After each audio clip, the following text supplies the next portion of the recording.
Qu'il soit issu du monde politique ou de la société civile, le service de la rédaction de Pulsar accueille un invité, un homme ou une femme qui fait l'actualité. Je suis un démocrate, mais au sens pur du mot, la vraie démocratie. Ce n'est pas celle que nous avons l'habitude de voir où c'est de la corruption. Et j'espère que vraiment, nous trouverons une solution pour que les institutions puissent être fortes et que les hommes ne viennent pas à chaque fois chambouler cela. Je suis pour le fait que la jeunesse soit compétente. Je suis pour le fait que la jeunesse prenne du temps aussi d'apprendre.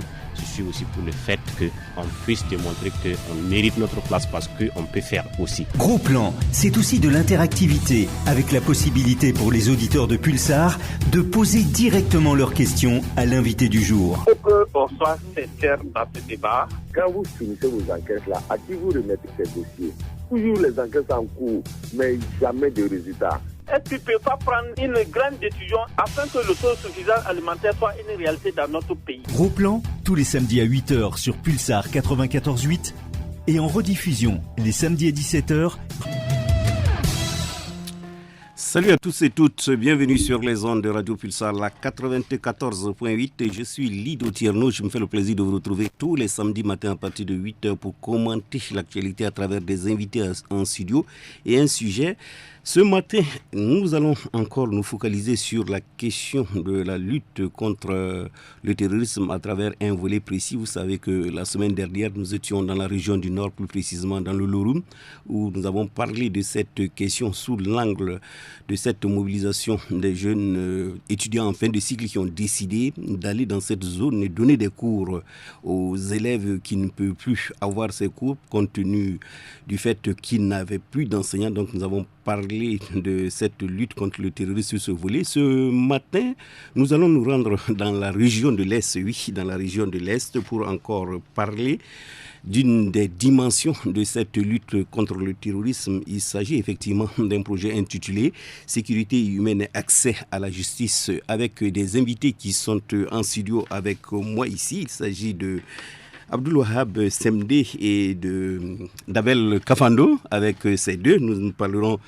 de ce projet qu'ils sont en train de développer depuis 2019 dans la région de l'Est avec le Centre pour la qualité du droit et de la justice. Donc, autour des tenants et des aboutissants de ce projet, vous pourrez intervenir d'ici quelques minutes pour peut-être apporter vos petites contributions ou vos questions. Bonjour Abdul Wahab Semdé. Bonjour Monsieur Lido. Bonjour à tous les auditeurs. Oui, bonjour Monsieur Kafando. Oui, bonjour Monsieur Lido. Bonjour à tous les auditeurs et auditrices de Pulsar FM. Oui, c'est vrai que le projet existe depuis 2019, c'est vrai. Oui, c'est Mais ça. aujourd'hui, on a décidé ensemble avec vous d'en parler avec les auditeurs. Vous allez nous parler du contenu de ce projet et de tout ce que vous faites dans le sens effectivement de cette lutte contre le terrorisme. Je disais que cette lutte a plusieurs dimensions. Voilà. Donc, dans toutes ces dimensions, effectivement, on peut trouver un sujet qui peut être un sujet d'actualité. Donc, ce matin, nous sommes focalisés sur la question de la sécurité humaine et accès à la justice. Est-ce que vous pouvez nous expliquer un peu, Abdul Wahab Semdé? D'accord, merci beaucoup. Le CQDJ, dans sa vision de faire du droit un instrument de changement social, entend contribuer à cette question en promouvant ce qu'on appelle le nouveau paradigme de la sécurité, qui est la sécurité humaine, qui est axée sur la prise en compte des besoins fondamentaux des populations. C'est aussi depuis 2017 avec le processus de réforme du secteur de la sécurité ce que les gouvernants actuels ont voulu comme nouveau paradigme qui régit les questions de sécurité. L'idée pour nous, c'est de renforcer les capacités des organisations de la société civile au niveau local pour qu'elles puissent s'impliquer dans les questions de sécurité, non seulement en tant que citoyens, mais aussi en tant qu'organisation de la société civile, pour apporter au niveau des acteurs de la sécurité, on appelle une collaboration civilo-militaire à travers la sensibilisation des populations, la sécurité humaine impliquant qu'on ne peut pas gérer la sécurité des populations sans leur implication. Et dans un second volet, c'est de voir dans quelle mesure ces organisations de la société civile peuvent s'inscrire dans une logique de contrôle citoyen du secteur de la sécurité.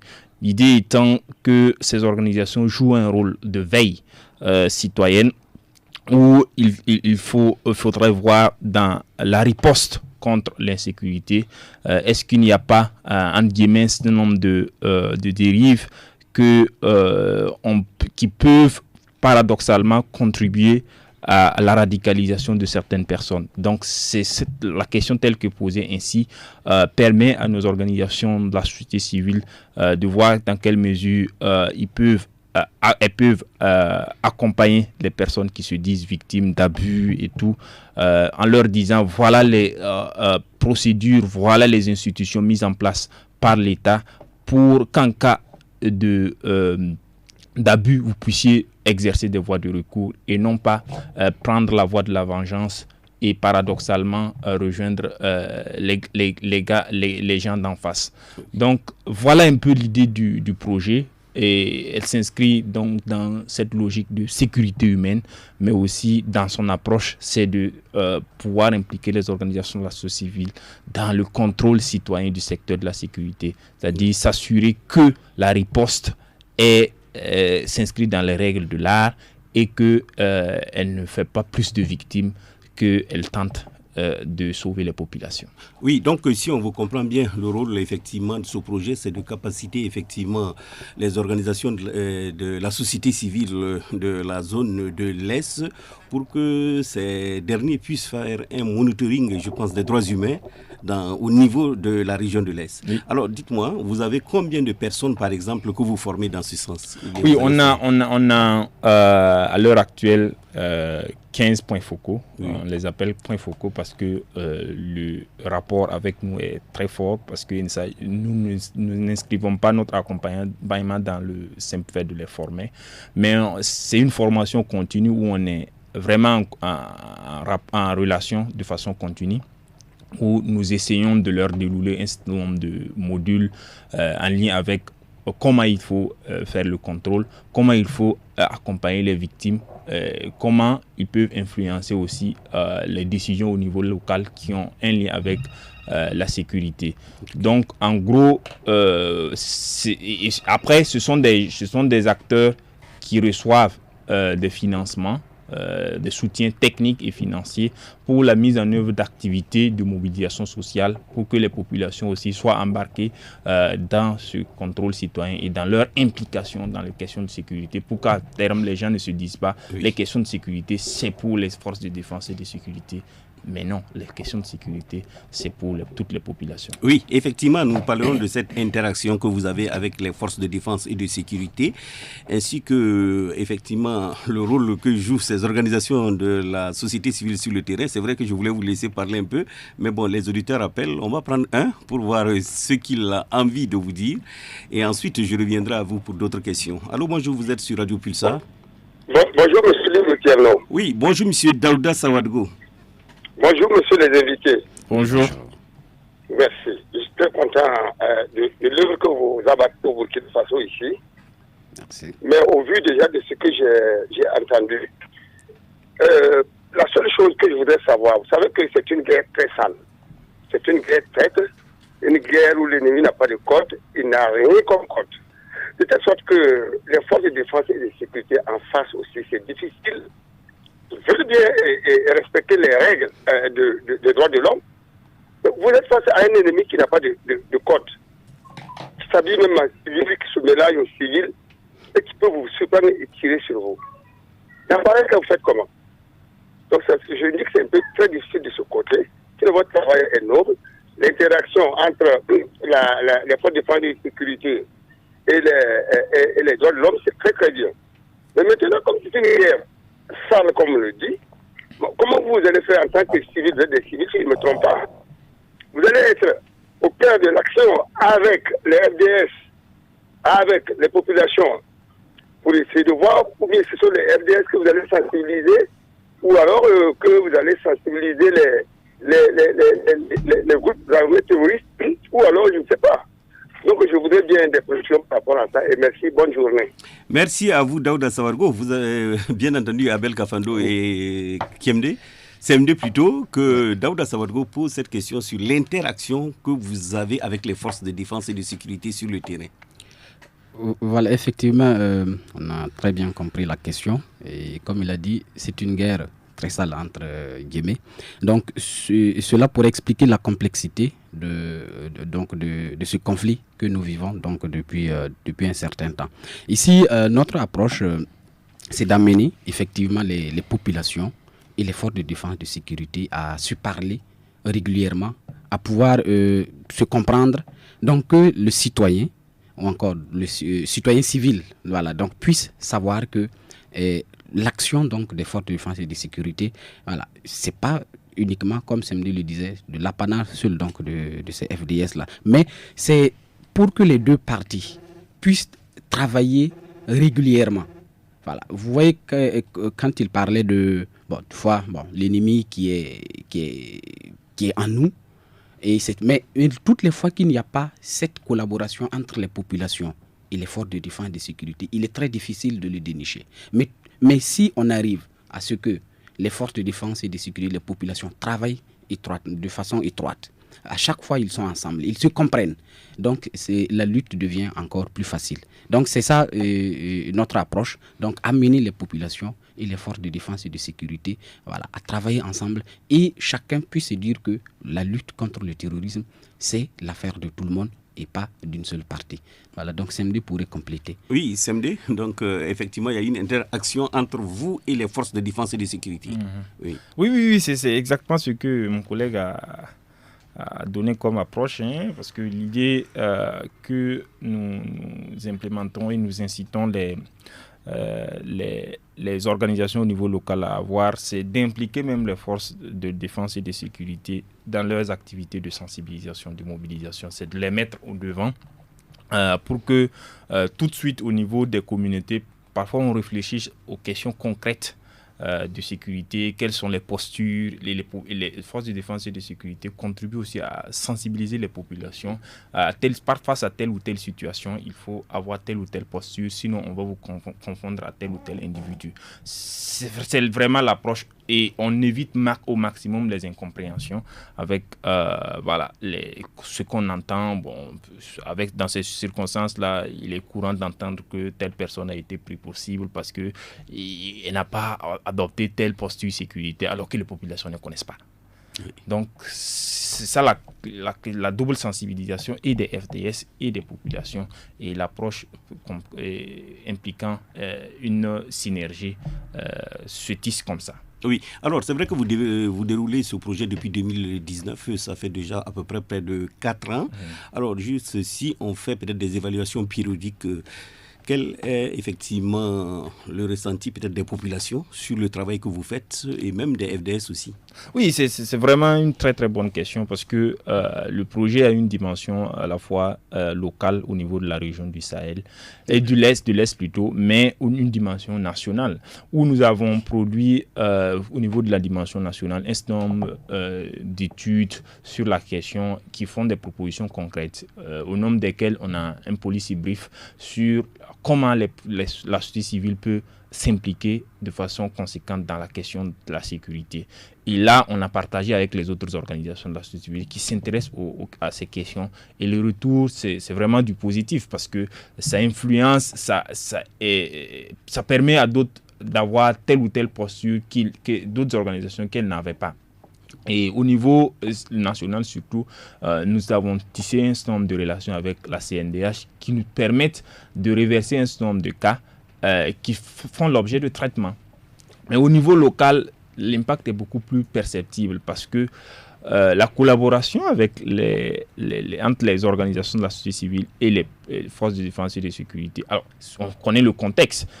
Le contexte est que, quand on parle d'OSC aux forces d'ordre, c'est le jour et la nuit. C'est vraiment deux milieux, deux mondes qui pensent que chacun est là pour barrer la route à l'autre. Mais nous avons réussi à ce que, par exemple, au sein de ces communautés, au sein de ces localités, les forces de défense et de sécurité et les organisations de la société civile se parlent. Et les populations n'ont plus peur d'aller vers les forces de l'ordre pour déposer des plaintes et pour se plaindre, et surtout pour dénoncer des faits suspects ou des approches ou des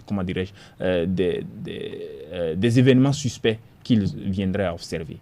Donc ça, c'est l'intention voulue du projet, mais aussi le fait que les points focaux deviennent des oreilles privilégiées, je peux le dire ainsi. Ça veut dire qu'ils sont tellement écoutés que les populations n'ont plus besoin d'aller ou de ne pas exprimer leur mécontentement vis-à-vis de tel ou tel acte des forces de l'ordre. Ils viennent reverser.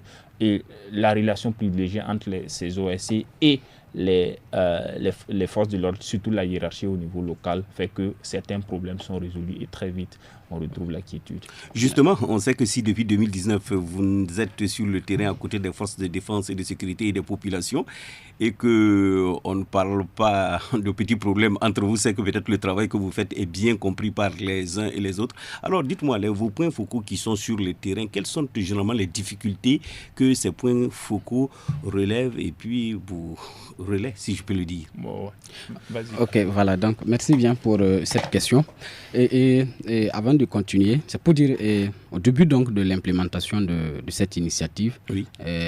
C'est vrai, quand on parle de contrôle citoyen, dans le secteur de la sécurité, au début, la question n'a pas été bien comprise. Et donc, il y avait de la réticence. Mais avec donc les actions de sensibilisation, voilà, les interactions, donc ça a permis par la suite donc de faciliter la compréhension, donc, surtout donc, des acteurs étatiques, parlant donc des forces de défense et de sécurité.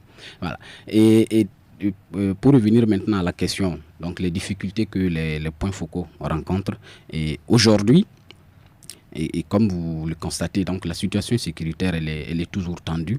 Et deux fois, ces difficultés même de se déplacer, deux fois, donc de ces points focaux, et dans leur interaction, c'est pour dire que il y a toujours donc la lutte continue. Donc les actions de sensibilisation doivent continuer parce que c'est pas l'ensemble donc des acteurs qui arrivent toujours à cerner. Voilà, donc cette réalité. Et donc, deux fois, par rapport aux interactions, voilà, nos points focaux, voilà,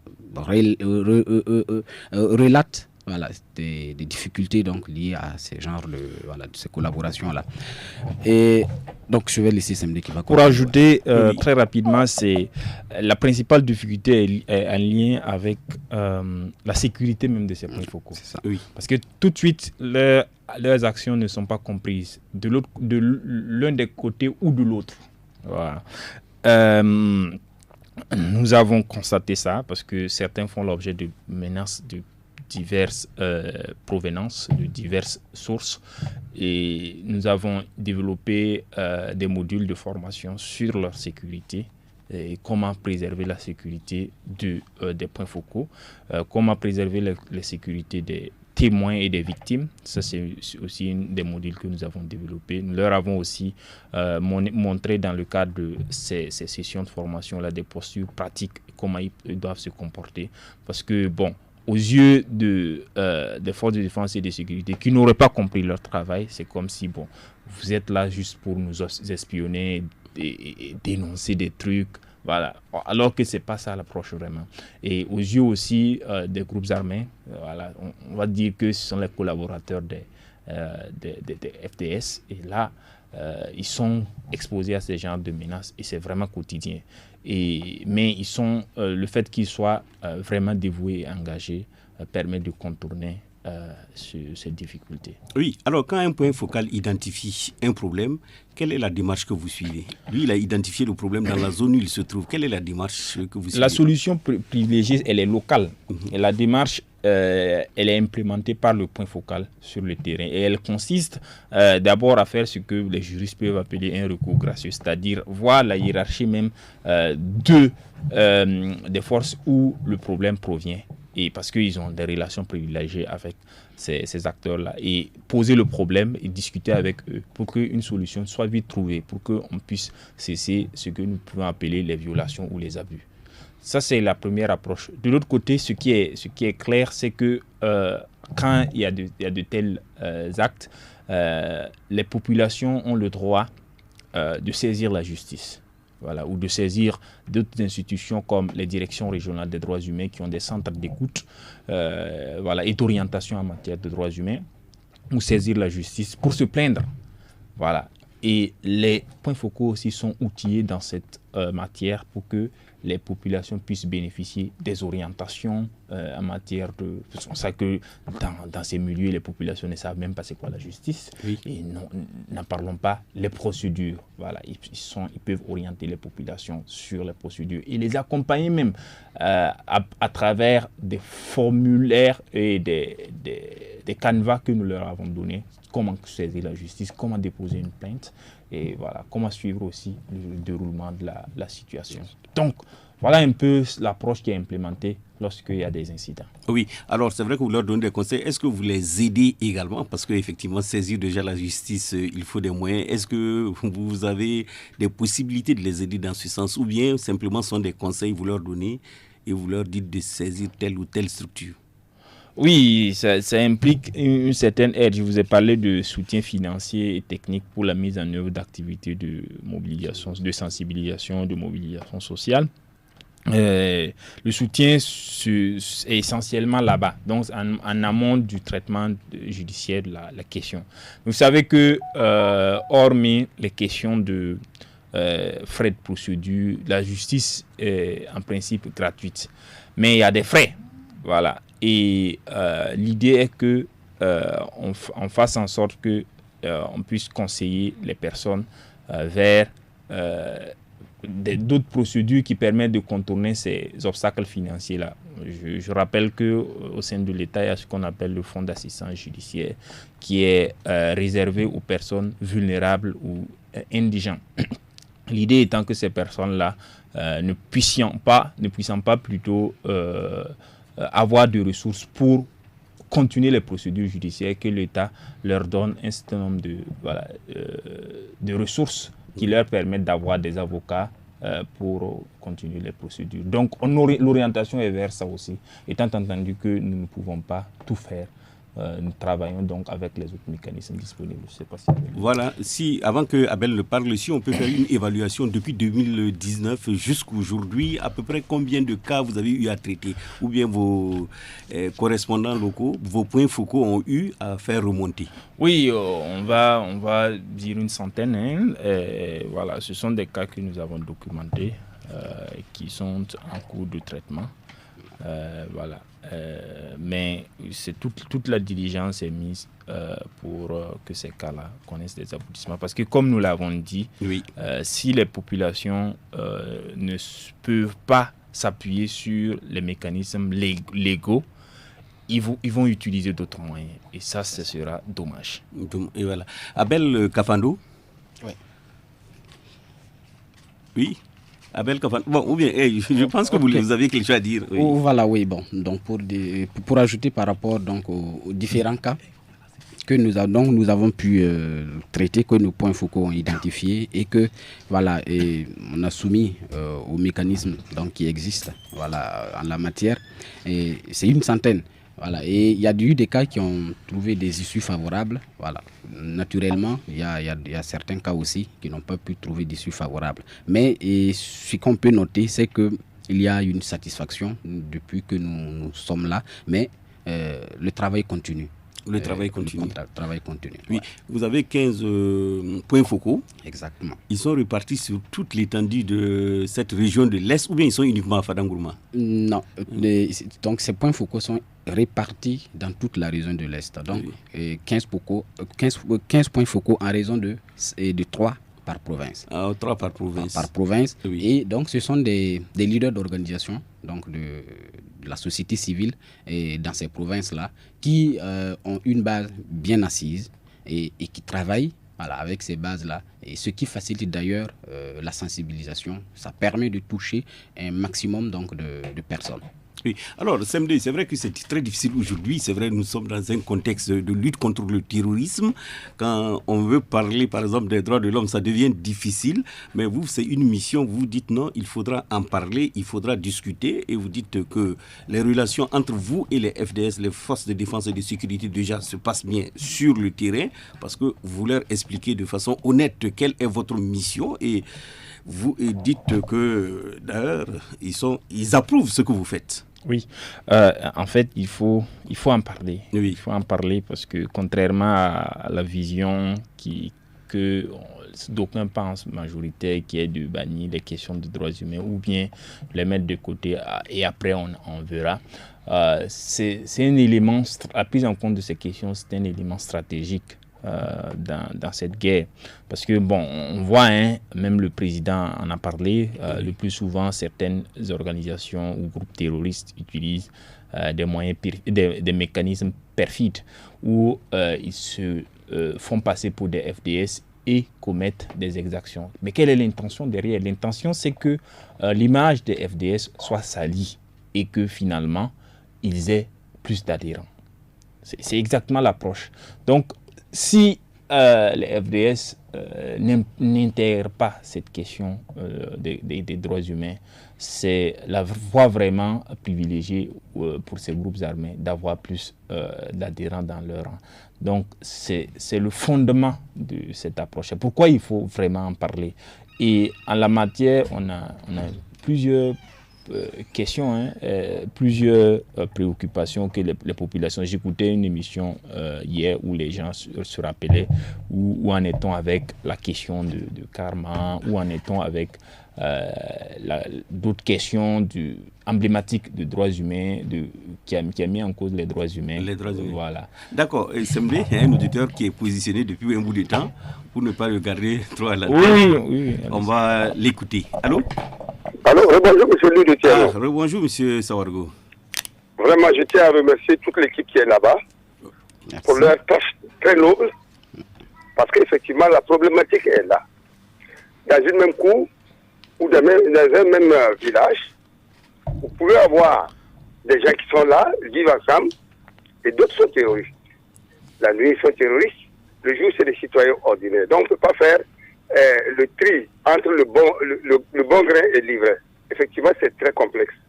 Maintenant, la difficulté avec l'incompréhension entre les organisations de défense des droits de l'homme avec le Burkinabé ordinaire, donc les organisations de défense des droits de l'homme, c'est-à-dire protègent tout le monde, y compris le terroriste lui-même. Alors que le terroriste n'a pas de code et il est inhumé sur les pratiquement, il connaît les actes absolument incompréhensibles.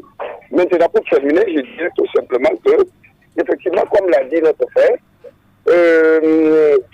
l'ennemi utilise tous les moyens inimaginables pour frapper le Burkina. C'est-à-dire que non seulement ils portent des tenues du FDS, ils commettent des crimes atroces et ils disparaissent. Maintenant, après on dit non, c'est le FDS, on n'en sait jamais. Vous voyez? Maintenant, moi, ce que j'ai comme approche, peut-être que comme les invités sont là-bas, pourquoi le Burkina? Pourquoi notre pays? Je vous assure que même l'Afghanistan, ce genre de haine, c'est les Burkinabés, quand vous voyez, la majorité 90%, c'est les Burkinabés. Ça, c'est quelle haine? C'est qu'ils prennent leur science, leur imagination, et tout, soit en deux, la papote.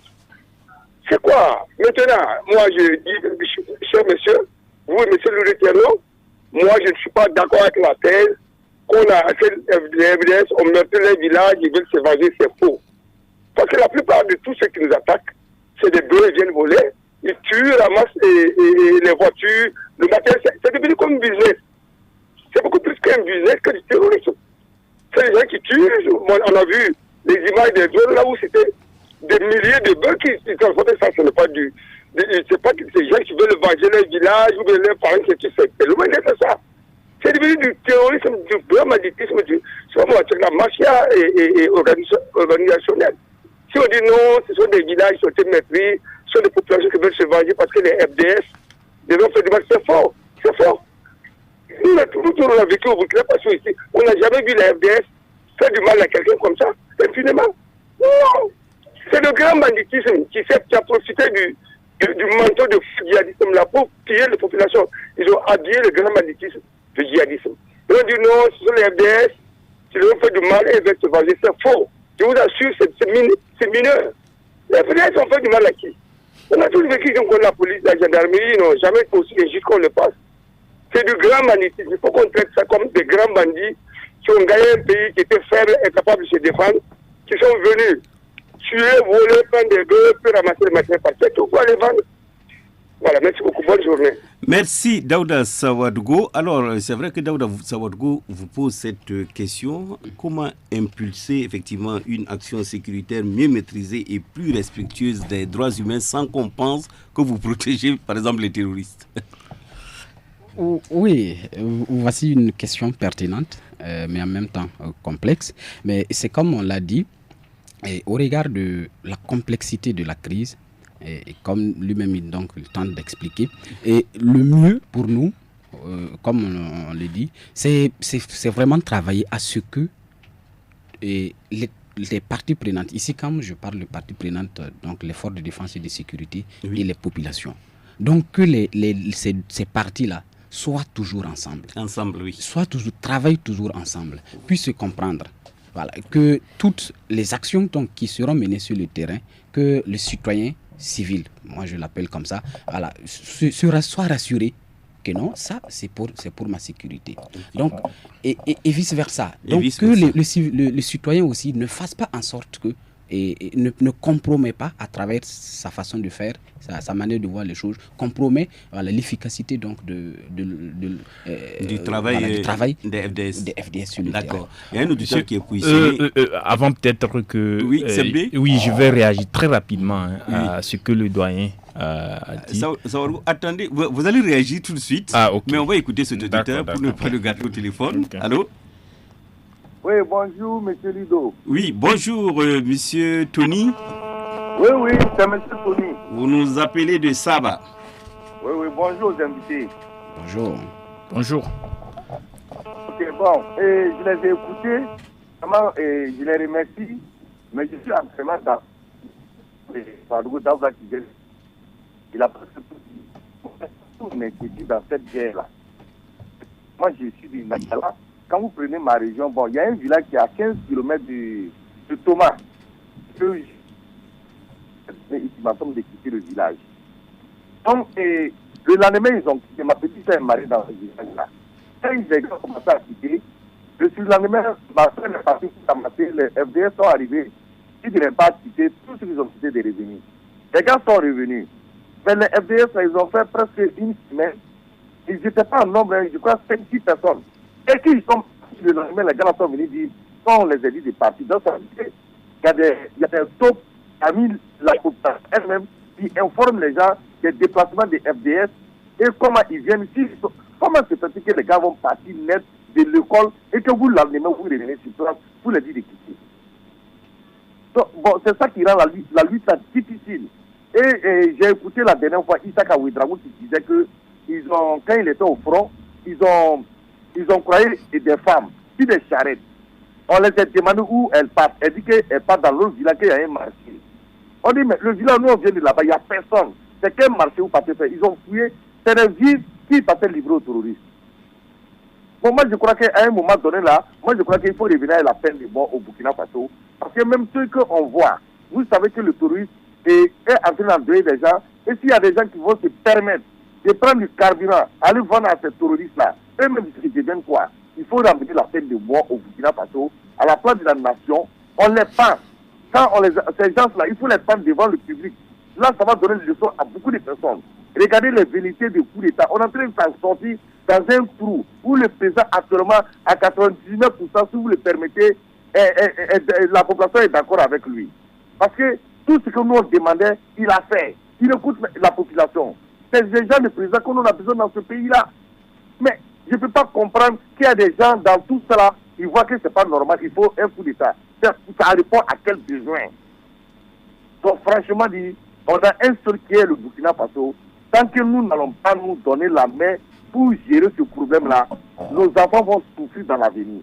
C'est ce que moi je vois. Bonne journée. Merci à vous. Alors, Tony parle de se donner la main et vous, dans votre travail à travers cette structure, à travers ce projet, vous voulez que les FDS et les populations se donnent la main, sachant bien que cette lutte contre le terrorisme est une lutte pour libérer le pays et donc protéger ces populations que nous sommes.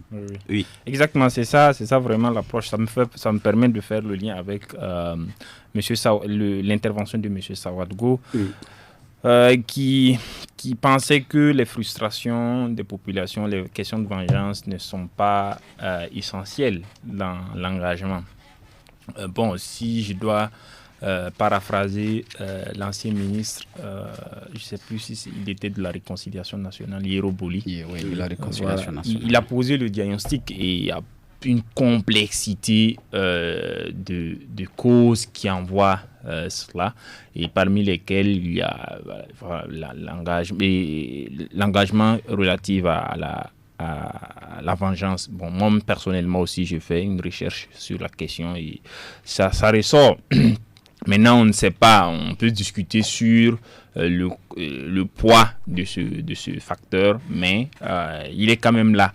Et à partir du moment où il est là et que juridiquement la question est traitée, il faut attraper ce bout juridique-là pour pouvoir limiter sa propension. Donc, c'est ça notre approche. Et nous pensons aussi que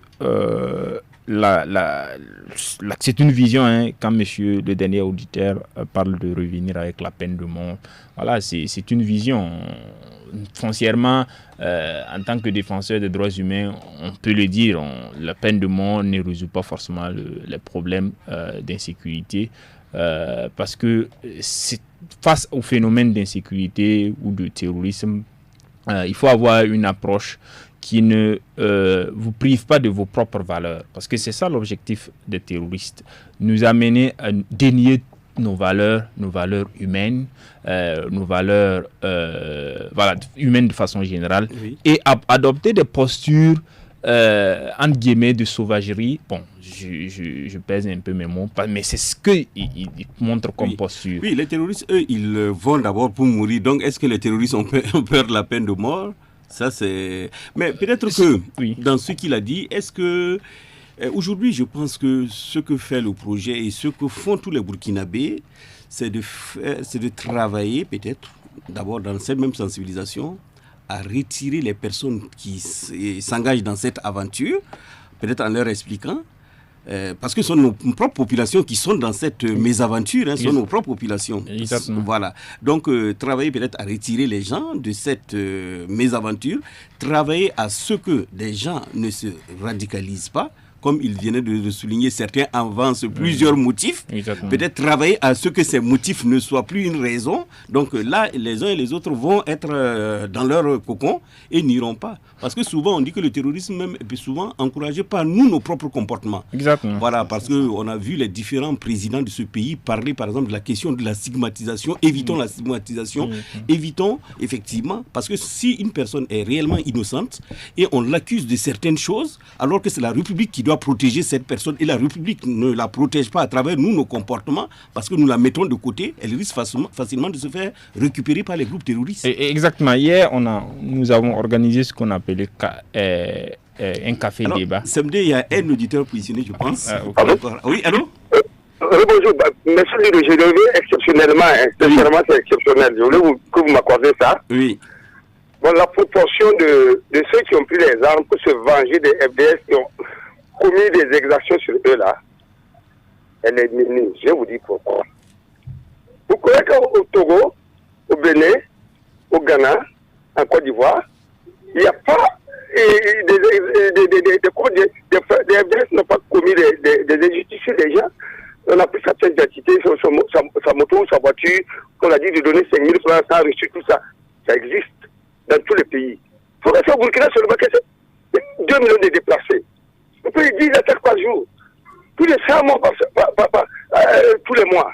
Il faut rester au Burkina seulement que les populations, que les gens prennent des armes pour se venger. Non, monsieur Dambla Sawadgo, il a dit... Non, voilà, on vous a compris, mais vous savez, ce sont des constructions, c'est-à-dire ce sont des constructions de l'esprit que ces terroristes peut-être ont et essayent d'inculquer aux populations pour que ces populations se mettent. Quand souvent on nous dit oui, quand des terroristes arrivent dans des villages, ils disent aux populations non, nous on vous en veut, on ne veut pas de problème avec vous, c'est l'État notre problème. Déjà c'est une façon de dire, c'est-à-dire que les terroristes font semblant.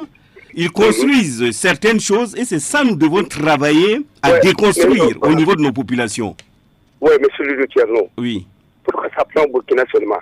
Et le Togo n'est pas envahi comme nous, le Bénin non plus, la Côte d'Ivoire, les pays où ça n'existe, où ça ne prend pas. Monsieur le Tierno l'a absolument en disant que c'est depuis 2016, le Burkina fait son indépendance depuis plus de 60 ans. Et que certains Burkinabés sont sentis subitement menacés par les FDS, ennemis des FDS. Après 60 ans, il a fallu que ce soit en 2016 seulement que ça existe. Nous avons une très mauvaise approche, une très mauvaise compréhension de la chose. Ce n'est ni de la stigmatisation, ni des communautés qui ont décidé de se venger. Je vous ai dit, c'est devenu une sorte d'emploi, un phénomène, un emploi pour des désœuvrés qui vivraient dans nos campagnes. C'est-à-dire, c'est une manière facile d'avoir de l'argent. En tuant les populations, en les déplaçant, ils viennent, ils pillent tout. C'est des gens, c'est pratiquement du bandit, du grand banditisme. Mieux en terrorisme. Maintenant, il termine en disant, monsieur le Tierno, le terroriste qui vient pour mourir là, c'est faux. C'est pas parce qu'il veut mourir. Hein. Sur 100 d'entre eux, il y a peut-être un qui a une idée idéologique, pas idéologique, et confessionnelle, qui vient pour mourir. Les 99 veulent vivre. La preuve est qu'ils volent. Ils volent du bétail, c'est pour aller vendre et tout vivre. Mais c'est pas eux qui viennent pour mourir. Hein.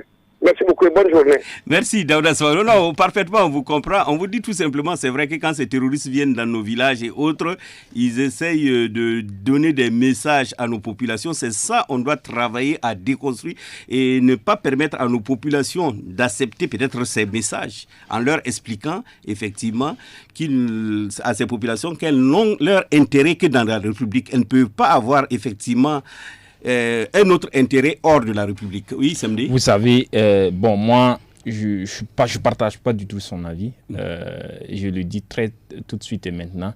Vous savez, quand on regarde un peu l'histoire du Burkina Faso, de nos forces de défense et de sécurité, c'est d'ailleurs pourquoi les gens disent qu'il faut avoir une autre posture, parce que c'est un héritage colonial où le citoyen ne se sent pas un mariage parfait avec les forces de défense et de sécurité. Et ça, on le connaît. Sous les autres régimes avant, on dit si tu fais, on te fait. Mais c'est sur la base, c'est en se basant sur les FDS qu'on te fait. Voilà. Ça, même si c'est une autre unité qui n'a rien à voir avec. Mais au niveau des localités reculées, le représentant de l'État qu'on peut le plus voir là-bas, c'est quoi? C'est l'enseignant ou c'est le policier. Et le plus souvent, le policier, ces rapports-là, tout de suite, on a dit aussi que ça lors du Forum national sur la sécurité. Et ça peut contribuer. Mais sur le plan de la propension, je ne sais pas. Du reste, c'est pas... Je pense que les rencontres que nous avons eu la chance d'avoir avec les militaires et les FDS, elles nous ont toujours dit qu'actuellement, il faut travailler à changer l'image que les populations ont des FDS. Parce qu'effectivement, comme vous le dites, il y a un temps pas si lointain que ça. D'après que quand des FDS arrivaient dans un petit marché, les gens commençaient à fuir dans les petits villages parce qu'ils avaient peur. Oui, c'est exactement ça qu'il faut changer. Je me rappelle d'un policier qui m'a fait, il m'avait dit que ils étaient sortis. Bon, c'était une sortie qu'ils ont fait dans un petit village. C'était pour aller arrêter quelqu'un. Mais quand ils sont venus, ils ont essayé de voir le CVD qui refusait de collaborer. Alors que ces mêmes personnes collaboraient avec les Kolowego. Donc, ils avaient plus confiance aux Kolowego, par exemple, qu'aux policiers qui arrivaient. Et il m'a dit, peut-être, c'est l'image que les populations ont. Donc, il faut travailler à changer ces images. Exactement. Ça fait partie exactement de notre approche. Et nous pensons que, jusqu'à preuve du contraire, il faut essayer de s'en tenir à ce que l'État a prévu comme dispositif pour gérer ça. Je dis que quand il y a des difficultés comme ça, c'est vrai, il y a le dialogue, mais il y a aussi les mécanismes judiciaires sont là. Les populations ne connaissent pas. Et à partir du moment où les populations ne connaissent pas, qu'est-ce qu'il leur reste à faire? C'est de se venger. Et on peut en discuter, en tout cas avec le doyen, mais jusqu'à demain, ça c'est clair. Mais je pense que le fait d'avoir peut-être ce pouvoir, je pense bien le fait d'avoir mis les prévotés, tout ça là peut-être ça. Oui, exactement. Ça va dans le sens. C'est pour les prévotés ont pour rôle de documenter les éventuels écarts, les abus, pour pouvoir les reverser. À ce niveau, nous disons aussi que quand la justice est rendue ou quand les abus sont sanctionnés, tout de suite les populations ont un message très clair. Ça veut dire au sein des FDS, c'est pas tout le corps des FDS qui est infecté par des gens qui commettent des abus. Ce sont des brebis galeuses qu'il faut écarter et tout de suite identifier. C'est une approche, c'est pour ça que nous pensons que les procès aussi ou la sanction plutôt des dérives, c'est une approche pédagogique qui permet aux populations de voir que toutes les FDS ne sont pas arrangées dans une catégorie. D'accord. Voilà. L'auditeur positionné, allô, il est là? Oui, bonjour, M. Lido. Oui, bonjour, M. Sommet Maxime. Oui, je salue vos invités. Alors, nous vous saluons. Bonjour. Ok, bon, moi j'ai pris l'émission en volet, mais je vais essayer de donner ma position. En fait, si j'ai bien compris la sensibilisation que vous avez mis quand même en première position. Ouais. Oui, je suis d'accord. Mais pour sensibiliser quelqu'un, il faut prendre combien de temps? Je sais que les terroristes, là, nous a commencé bientôt, on est dans la 9e année. Hein. Et la sensibilisation, pas mal de personnes sur le terrain. En fait, moi je pense que cette guerre-là, si je vais analyser votre position, je ne vais pas qualifier ça de terrorisme, je vais dire que c'est des rébellions.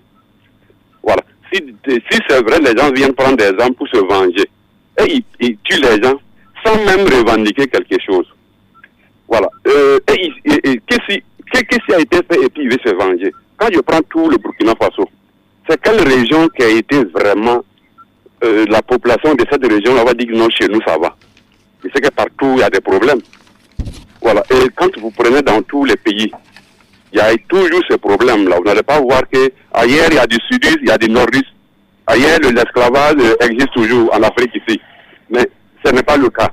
Moi je pense que ce problème-là, c'est le nez de c'est l'argent qui est le nez de la guerre.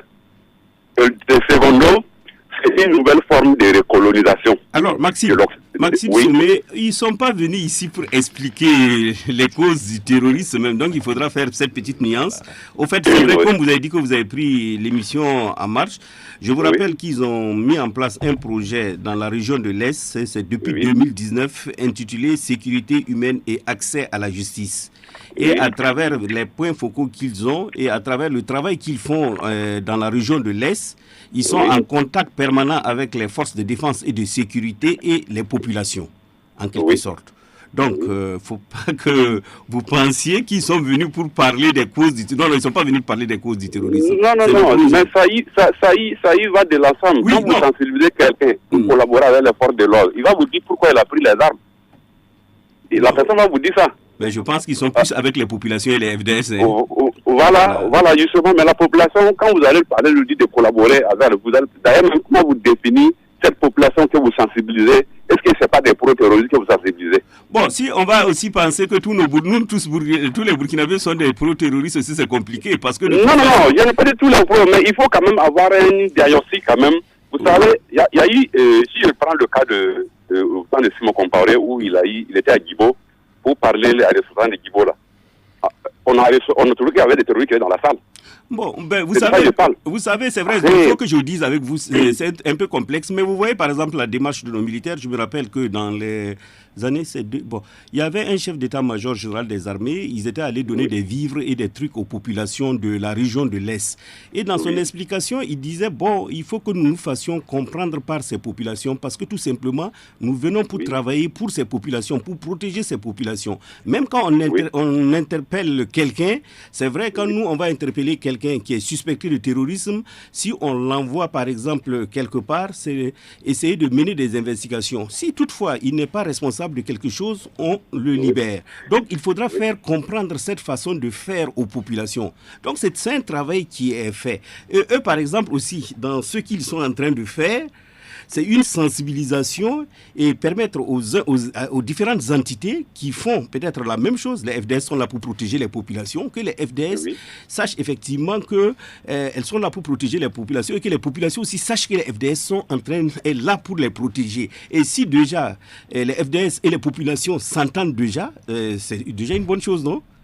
C'est-à-dire c'est une bonne chose. Voilà. Mais il ne faut pas penser les terroristes. Non, vous dites non, c'est quand on sensibilise, même des populations sont des terroristes, on sensibilise. C'est ça, je ne suis pas d'accord. Non, je n'ai pas dit ça, Lido. Oui. J'ai dit comment il peut détecter que tout ce monde qui est en train de sensibiliser là, il n'y a pas de pro-terroriste qui fait partie. Bon, c'est un peu difficile parce que vous savez que nos FDS ont neutralisé des terroristes qui dormaient à Rayongo. Mais est-ce que les populations peuvent savoir? Vous voyez, c'est quelque chose de compliqué. Oui, Lido. Oui. La collaboration entre la population et les terroristes, vous savez, même si vous-même vous êtes au sein de cette population-là, vous allez avoir cette paire-là. Parce que quoi? Il y a arrivé ce moment où les terroristes portent nos tenue militaire. Dès qu'ils arrivent dans des localités comme ça, la population ne peut pas savoir si c'est nos hommes ou bien c'est les terroristes. Ça, il faut le dire. Voilà. Mais du coup, il faut quand même c'est vous là-bas à la radio, si des hommes de tenue débarquent là-bas, vous n'allez pas quand même tout de suite les céder les informations. D'accord. Vous allez vérifier d'abord quels sont ces hommes-là, si vraiment c'est des forces de l'ordre avant de céder les informations. Oui, alors, monsieur Maxime Sommet, ne quittez pas, monsieur Semdé, je vous passe le micro, vous allez répondre. Oui, on a abordé cette question de perfidie là, qui vise à jeter le discrédit sur les populations et tout, et sur les FDS plutôt. Et c'est comme vous l'avez dit, monsieur Ludo, c'est une stratégie de recrutement. Où on présente l'État comme celui qui est là pour fossoyer les droits humains des populations, les mépriser et tout. Derrière, eux, ils sont des protecteurs. Bon, on sait en gros comment ça finit, mais effectivement, vous faites bien de dire notre approche ne consiste pas, pour ce matin en tout cas, à diagnostiquer le problème et à tirer les causes, mais à nous appuyer sur ce que l'État a prévu comme mécanisme pour ne pas amplifier le problème.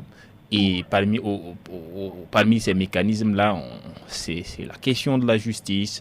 Je disais, hier, on a organisé ce qu'on appelle un café-débat, où l'objectif était de voir quel rôle jouent les victimes et quel rôle jouent les victimes dans le procès antiterroriste.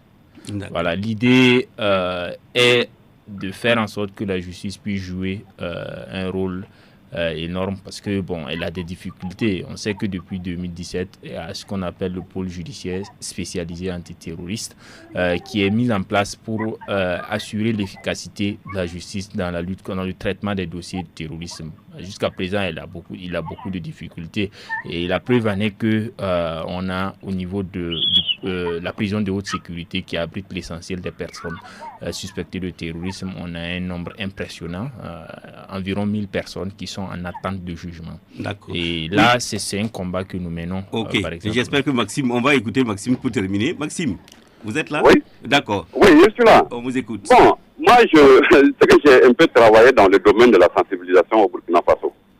Les Burkinabés sont difficiles à sensibiliser. Très difficiles. C'est pourquoi j'ai dit que les terroristes ont commencé, bientôt on est dans la 9e année.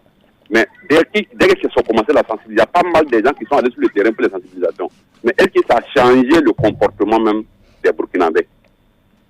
Voilà, ça n'a pas changé. C'est ça, il dit que c'est le nez de l'argent. Là. Ça, c'est l'argent qui amène des gens à faire ça. Sinon, tous ces choses qu'ils vont... Quand bien même quand ils arrivent, ils disent non, on va vous protéger. Au final, c'est la même population qui massacre. Voilà, donc moi je pense que c'est bien d'aller sur le terrain sensibiliser, mais le Burkina Faso c'est très difficile de faire comprendre à un Burkinabé qu'il voit son intérêt devant lui. Il doit dire non, pas abandonner ça. Merci Maxime, on vous a parfaitement parce que nous sommes pris par il reste 2 petites minutes. Ah ok, alors, ok, bon, je prends la minute et je donne l'autre minute à mon collègue. Oui. En fait, il faut dire qu'il faut distinguer, pour parler rapidement du diagnostic, il faut distinguer les leaders des groupes armés qui sont là effectivement pour des motifs purement économiques, de ceux qu'ils embrigadent, qui sont malheureusement nos citoyens. Et le vrai problème de la situation actuelle, c'est que on est dans une situation où la majeure partie de ceux qui sont engagés sont des citoyens. C'est ça qui complexifie le problème. Oui, donc, si on était avec des étrangers qui essayaient de faire des actions sporadiques, bon, peut déployer l'appareil militaire pour les neutraliser. Mais le vrai problème, c'est ce qu'on appelle cette endogénisation du conflit où les engagés sont là pour la plupart du temps des Burkinabés. Oui, Abel Kafando, pour terminer. Oui, effectivement, assez complexe, hein, mais comme on dit, il faut travailler à ce que les populations donc, puissent comprendre qu'effectivement, des fois, ce qui nourrit le conflit, c'est cette méconnaissance même donc des différents mécanismes de ce qu'il y a comme solution. Et je vais tenter de revenir un peu en arrière pour dire par rapport au changement du paradigme. Il faut travailler en sorte que le citoyen ne voit pas l'homme armé comme un facteur d'insécurité, mais plutôt de certitude, de quiétude. Oui, l'homme armé en parlant des forces de défense et de sécurité. Voilà, effectivement. Voilà. Depuis longtemps, quand on était enfant, si on voit un homme habillé, un soldat, c'est la panique totale. Et ça continue toujours. Donc, il faut vraiment travailler à changer cette mentalité-là, changer cette approche. Et que quand le citoyen qui voit quelqu'un qui est armé, qui vient vers lui, que effectivement, il sait que c'est celui-là qui doit, qui est là pour le protéger. Et vice-versa. Donc, il faut que les populations aussi arrivent à comprendre un FDS, il est là ce qu'il fait. Sans ça, évidemment, ça va être compliqué. Mais pour y arriver, il faut forcément la sensibilisation. C'est vrai qu'il a dit que depuis longtemps, on fait les sensibilisations, ça ne s'améliore pas. Donc, ce qui veut dire qu'il y a encore des efforts à faire, à fournir. Et donc, on doit continuellement faire la sensibilisation, informer les populations, informer donc tout citoyen. Moi ici, quand je dis tout citoyen, donc c'est le militaire, c'est le policier, donc c'est le mécanicien, ainsi de suite. Oui, d'accord. On vous a parfaitement entendu parce que effectivement, ce que vous dites est très, très important, la sensibilisation. Il faudra que les citoyens, dans sa tête, comprennent que le FDS, les forces de défense et de sécurité, sont là pour leur propre sécurité. Et je me rappelle qu'avant même le terrorisme, quand nous, on rencontrait des policiers ou des gendarmes pour qu'ils nous invitaient peut-être à un point de presse, ils nous demandaient toujours de demander aux populations de collaborer. Alors, donc, pour collaborer, il faut qu'il y ait cette confiance. Et effectivement, quand il y aura cette confiance, on va sensibiliser les uns et les autres. Ils comprendront que les militaires, les gendarmes, les policiers sont là pour la défense des citoyens. Forcément, si ces citoyens acceptent de collaborer, ça sera plus facile de lutter contre tous les problèmes que nous aurons. D'accord. Grand merci à vous. Nous sommes déjà au terme de cette émission pour parler de la sécurité humaine et accès à la justice dans la région de l'Est. Merci d'être passé par là. J'espère bien qu'on pourra encore retrouver un autre sujet avec vous pour en parler. À tous les auditeurs, je leur souhaite un excellent week-end. Je vous retrouve samedi prochain à partir de 8h pour un autre sujet avec un autre invité dans les studios de la radio Pulsar, la 94.8. Je suis Lido Tierno. Je me suis fait le plaisir de rester avec vous. Excellente journée à tous. 94.8 FM. Qu'il soit issu du monde politique ou de la société civile, le service de la rédaction de Pulsar accueille un invité, un homme ou une femme qui fait l'actualité. Je suis un démocrate, mais au sens pur du mot, la vraie démocratie. Ce n'est pas celle que nous avons l'habitude de voir où c'est de la corruption. Et j'espère que vraiment, nous trouverons une solution pour que les institutions puissent être fortes et que les hommes ne viennent pas à chaque fois chambouler cela. Je suis pour le fait que la jeunesse soit compétente. Je suis pour le fait que la jeunesse prenne du temps aussi d'apprendre. Je suis aussi pour le fait qu'on puisse démontrer qu'on mérite notre place parce qu'on peut faire aussi. Gros Plan, c'est aussi de l'interactivité avec la possibilité pour les auditeurs de Pulsar de poser directement leurs questions à l'invité du jour. Pour qu'on soit sincère dans ce débat, quand vous finissez vos enquêtes là, à qui vous remettez ces dossiers? Toujours les enquêtes en cours, mais jamais de résultats. Est-ce qu'il ne peut pas prendre une grande décision afin que l'autosuffisance alimentaire soit une réalité dans notre pays? Gros Plan, tous les samedis à 8h sur Pulsar 94.8 et en rediffusion les samedis à 17h